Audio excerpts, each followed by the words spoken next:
મારું નામ સોનિયા છે. મારી ઉંમર માત્ર 27 વર્ષની છે. મારા લગ્ન માત્ર 3 મહિના પહેલા જ થયા છે. પરંતુ મને હવે લાગે છે કે આ સુંદરતા મારા માટે કોઈ કામની નથી. કારણ કે મારા પતિ બીજા શહેરમાં નોકરી કરે છે અને તેથી જ તે લગ્ન બાદ હજુ સુધી ઘરે આવ્યા નથી. મારા સાસરિયામાં મારો 18 વર્ષનો દેવર, મારા સસરા અને તેની માતા રહેતા. પણ મારી સાસુનું 2 વર્ષ પહેલા અવસાન થયું હતું, તેથી જ મારા પતિ મને તેની સાથે ન લઈ ગયા. કારણ કે મારે ઘર સંભાળવાનું હતું. હવે મારી લાગણી સમજવા માટે અહીં કોઈ ન હતું. મારું લોહી અંદરથી ઉકળતું હતું, જે તે કોઈને માટે જરૂરી હતું. પરંતુ મારા પતિ છેલ્લા 3 મહિનાથી આવ્યા નહોતા, તેથી જ મારી નજર મારા દેવર પર પડી. તેની ઊંચાઈ મારી ઊંચાઈ કરતાં ઓછી હતી અને તેનું શરીર પણ પાતળું હતું, પણ તેનું કદ તેના શરીર કરતાં મોટું હતું. મારા દેવરનું નામ રાહુલ હતું અને આ વખતે તે કોલેજમાં પ્રાઇવેટ એડમિશન લીધું હતું. એટલા માટે તે આ દિવસોમાં ઘરે જ રહે છે અને મારા સસરા વૃદ્ધ હોવાથી હંમેશા તેના રૂમમાં આરામ કરે છે. આમ તો હું રાહુલને જોતી જ નહોતી, પણ જે દિવસે મેં રાહુલનો મોબાઈલ જોયો તે દિવસે મારી તેના પ્રત્યેની નજર બદલાઈ ગઈ અને રાહુલને લાગ્યું કે ઘરે કોઈ નથી, તેથી તે તેના મોબાઈલ સાથે રમી રહ્યો હતો અને તેના રૂમમાં વિડીયો જોતો હતો. વિડીયોનો અવાજ સાંભળતા મારી નજર તેના રૂમની બારી પર પડી. તો મિત્રો, મારા હોશ ઉડી ગયા. છેલ્લા 3 મહિનામાં મેં પહેલીવાર આવા મોબાઈલના દર્શન કર્યા હતા. રાહુલ તેના હાથ વડે ધીમે ધીમે મોબાઈલને સહેલાવી રહ્યો હતો અને તે દિવસથી મને રાહુલનો મોબાઈલ વાપરવાનું મન થયું. તે દિવસે મેં મારા પતિને પણ ફોન કરીને ઘરે આવવા માટે કહ્યું કે હવે તમે આવી જાવ, મારાથી આ સહન નથી થતું. હું પણ એક સ્ત્રી છું. ક્યાં સુધી આ બધું સહન કરું? પણ મારા પતિએ મારી પાસે માફી માંગતા કહ્યું, જો સલોની, હું તારી બેચેની સમજી શકું છું, પરંતુ હજુ 2 મહિના સુધી મને રજા નહીં મળે. કારણ કે કંપનીએ કેટલા નવા પ્રોજેક્ટ શરૂ કર્યા છે, જેના કારણે તમામ કર્મચારીઓને ડબલ શિફ્ટમાં કામ કરવું પડે છે. તેથી 2 મહિના રજા મેળવવી અશક્ય છે. હજુ 2 મહિના રાહ જોઈ લે. સોનું, પછી તો તને લઈને માલમાલ કરી દઈશ. આટલું કહીને તેને હસીને કોલ ડિસ્કનેક્ટ કરી દીધો. પછી હું સૂઈ ગઈ. સવારે મેં બધા માટે નાસ્તો તૈયાર કર્યો અને રાહુલ માટે સ્પેશિયલ નાસ્તો રૂમમાં લઈને ગઈ. હું રાહુલના રૂમમાં ગઈ. મેં જો કે રાહુલ હજી પણ સૂતો હતો અને તેનો મોબાઈલ સાયલેન્ટ હતો. તેને જોઈને હું મારા પર કાબુ ન રાખી શકી અને મેં તેને સ્પર્શ કરી લીધો. મોબાઈલને અડતા જ મારા શરીરમાં ઇલેક્ટ્રિક શોક લાગી ગઈ. પણ પછી મેં જોયું કે રાહુલ જાગી ગયો હતો અને મારી સામે જોઈ રહ્યો હતો. આ પછી હું ઝડપથી પાછો હટી ગઈ અને કહ્યું કે દેવરજી, હવે ઉઠી જાવ, સવાર થઈ ગઈ છે. આ પછી રાહુલે મને ગુડ મોર્નિંગ કહ્યું અને તેનો ચહેરો ધોવા ગયો. હું પણ ત્યાં બેસી વિચારવા લાગી કે કદાચ રાહુલે કંઈક જોયું નથી ને. પછી અમે બંને ભાભી અને દેવરે એકબીજા સાથે વાતો કરતાં કરતાં નાસ્તો કરવા લાગી. ત્યારે મેં પેટમાં દુખાવાનું બહાનું બનાવ્યું. આ જોઈ રાહુલ ગભરાઈને પૂછવા લાગ્યો, શું થયું ભાભી? મેં રાહુલને કહ્યું કે રાહુલ, મને ખબર નથી કે આજ સવારથી મારા પેટમાં કેમ દુખાવો થઈ રહ્યો છે. ત્યારે રાહુલે કહ્યું, ભાભી ઊભા રહો, હું તમારા માટે પેટમાં દુખાવાની ગોળી લઈ આવું છું. પણ મેં જાણી જોઈને પેટમાં દુખાવાનું બહાનું બનાવ્યું હતું, જેથી હું રાહુલને બાહોમાં લઈ શકું. પછી મેં તેને રોક્યો અને કહ્યું, રાહુલ, મેં પેટમાં દુખાવાની ગોળી ક્યારની લઈ લીધી છે. બસ તમે મારું પેટ દબાવી આપો. થોડીવાર તે વિચારમાં પડી ગયું, પણ મારી પીડા જોઈને તે દોડીને બેડ પર બેસી ગયો અને મારું પેટ દબાવવા લાગ્યો.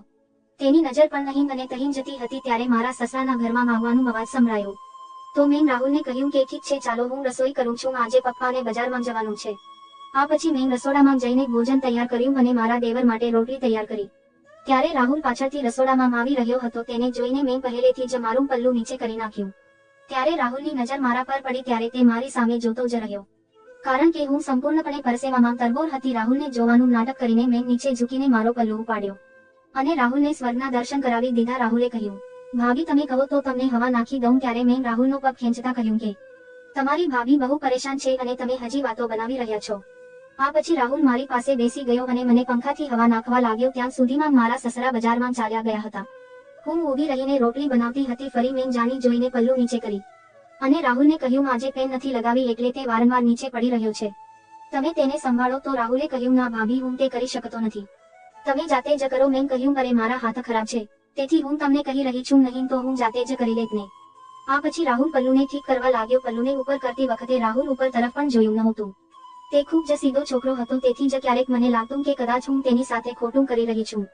પણ મારી અંદર લાગણીઓ એટલી પ્રબળ હતી કે હું કંઈ જોઈ શકતી નહોતી. મારા સસરા બજારમાં ચાલ્યા ગયા, એટલા માટે ઘરે મારા અને મારા દેવર સિવાય કોઈ નહોતું. તેથી આજે મેં મન બનાવી લીધું કે આજે હું રાહુલના સાથે સંબંધ બાંધીશ.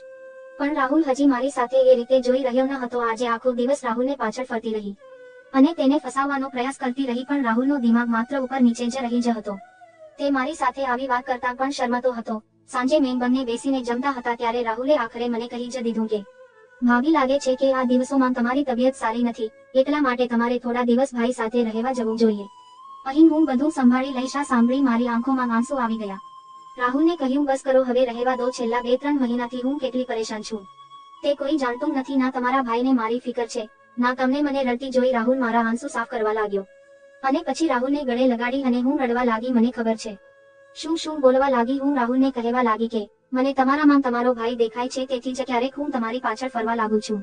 પ્લીઝ ખરાબ ન માનતા રાહુલ કહેવા લાગ્યો. ભાભી તમારી વાત મને કેમ ખરાબ લાગે, તમારા જેવી પત્ની તો નસીબવાળાને જ મળે છે. રાહુલનો હાથ પકડીને તેને રોક્યો અને પૂછવા લાગી કે તો તમે મારાથી આટલા દૂર કેમ જાઓ છો, શું હું તમને સારી નથી લાગતી?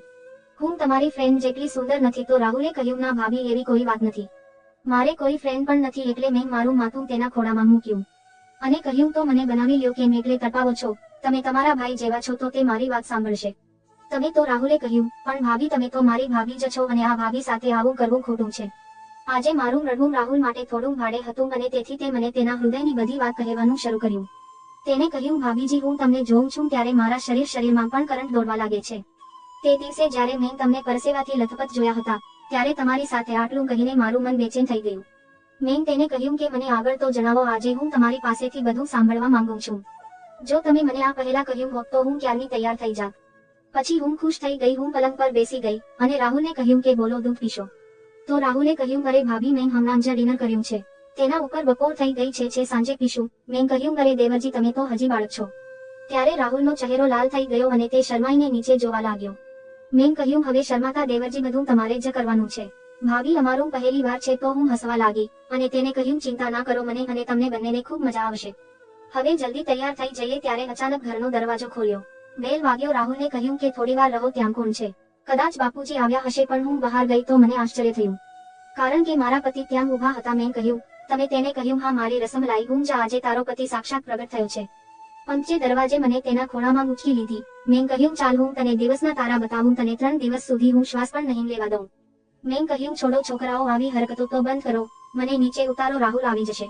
તે મને સીધી તેના રૂમમાં લઈ ગયા. થોડા સમય પછી મેં તેના માટે ભોજન તૈયાર કર્યું અને ત્યાર પછી ફ્રેશ થઈને પાછા આવ્યા. રાહુલ પણ તેને મળ્યો અને અમે ત્રણેય ભોજન કર્યું. મેં તેને પૂછ્યું કે તમે તો કહેતા હતા કે આગામી 2 મહિના સુધી અમને રજા નહીં મળે, તો પછી કેવી રીતે આવ્યા?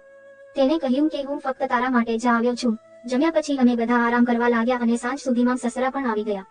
તેથી દરેક ખૂબ ખુશ હતા. પંચે પણ તેની ઘણી વાતો સંભળાવવાનું શરૂ કર્યું અને રાત્રે ભોજન કર્યા પછી અમે સૂઈ ગયા. મેં રાત્રે પંકજ સાથે ઘણી વાત કરી અને તેને પણ મને ઘણી બધી વાતો કહી. પરંતુ દિવસ દરમિયાન થાકી જવાના કારણે તે માત્ર અડધો કલાક જ શક્ય હતું. પરંતુ તે અડધા કલાકમાં મને સ્વર્ગ જેવું મહેસૂસ થાય છે. પંકજ 5 દિવસ હજી ઘરે રોકાવાના હતા અને આ 5 દિવસમાં તેને મારી હાલત ખરાબ કરી દીધી. પછી હું બરાબર ચાલી પણ શકતી નહોતી. આ 5 દિવસ ક્યારે વીતી ગયા એ ખબર જ ના પડી. જો કે પંકજ માત્ર 3 દિવસની રજા પર આવ્યા હતા, પરંતુ મેં તેને 2 દિવસ વધુ રોકાયા, કારણ કે હવે મને ખબર નથી કે તે ક્યારે પાછા આવશે. પંકજ પાછા ચાલ્યા ગયા હતા અને હું પણ ખૂબ ખુશ હતી. પરંતુ આ 5 દિવસ દરમિયાન હું રાહુલને ભૂલી ગઈ. પરંતુ રાહુલ જ્યારે પાછો આવ્યો અને પછી જે થયું તે હું સપનામાં પણ વિચારી શકતી નથી.